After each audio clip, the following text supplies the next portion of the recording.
दोस्तों, सियाचिन दुनिया का सबसे ऊंचा रण क्षेत्र है जहां मातृभूमि की रक्षा में हिंदुस्तानी सेना के जवान जी जान से डटे रहते हैं।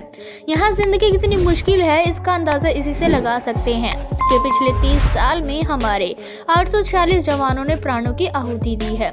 बेहद खतरनाक मौसम के बावजूद देश के 10,000 जवान इस बर्फीली चोटी पर दिन रात डेरा जमाए रहते हैं और दुश्मन देश के नापाक मंसूबे को नाकाम करते हैं। सियाचिन ग्लेशियर 20,000 फुट की ऊंचाई पर है। यहाँ सैनिक एक साथ चलते हैं। समूह में चल रहे जवानों के पैर एक रस्सी से बंधे होते हैं ताकि कोई साथी अगर गिर या फिसल जाए तो समूह से वो अलग ना हो पाए।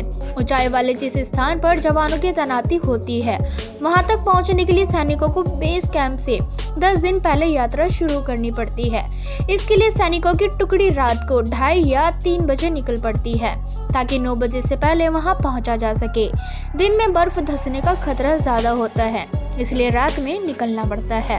और हर फौजी के साथ 20 से 30 किलो का बैग होता है जिसमें बर्फ काटने वाली कुल्हाड़ी, उसके हथियार और रोजमर्रा के कुछ सामान होते हैं। शून्य से नीचे तापमान रहने के बावजूद सैनिक पसीने से तरबतर होते हैं क्योंकि शरीर पर 6 से 7 तह मोटे और कपड़े पहने होते हैं।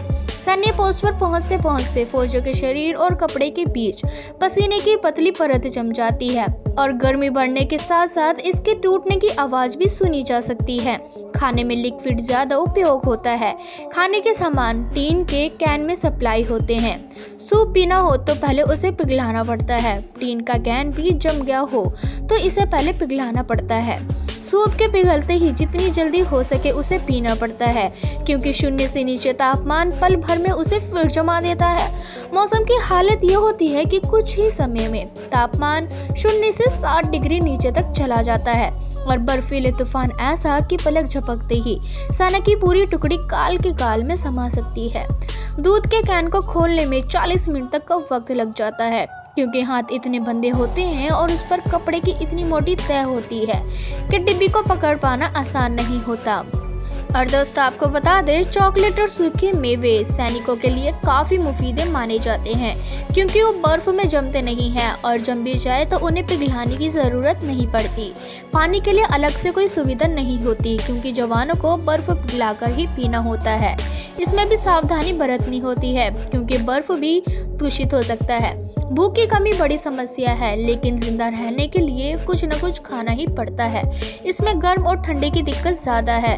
गर्म किए गए खाने और पेय पदार्थ को ठंडा होने से पहले लेना पड़ता है जिसका असर सैनिकों के पाचन तंत्र पर भी पड़ता है और इसलिए किसी सेहतमंद जवान को भी टॉयलेट में 2-3 घंटे का वक्त लगता है। नहाने के लिए जो पानी उपयोग होता है उसके साथ भी पूरी सावधानी बरती जाती है।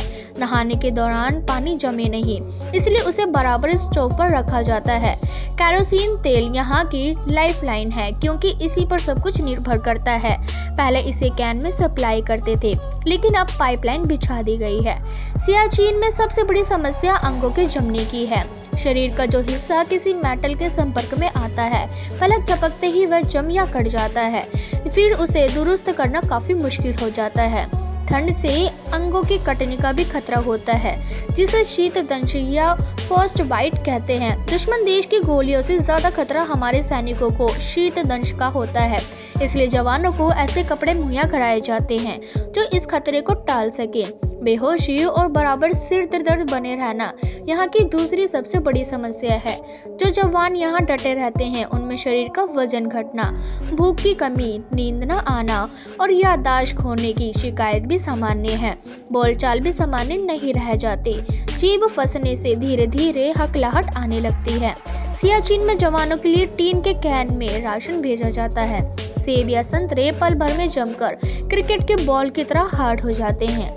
इस लिहाज से खाने पीने में भी तकनीकी स्तर पर काफी सावधानी बरती जाती है, अन्यथा कुछ ही सेकंड में खाने के सामान या पानी जमकर ठेले जैसे हो जाते हैं। तो दोस्तों, ये है सियाचिन में रहने वाले हमारे जवानों की कहानी जो कि आज भी मजबूत बनकर डटे हुए हैं। तो दोस्तों, इस वीडियो को देखने के बाद तो आप जान ही गए होंगे कि आखिर जवानों की जिंदगी कितनी मुश्किल भरी होती है। अगर आपको भी इंडियन आर्मी से प्यार है तो कमेंट सेक्शन में जय जवान जरूर लिखें और इसी तरह की वीडियोस के लिए हमारे चैनल को सब्सक्राइब करना बिल्कुल भी ना भूलें।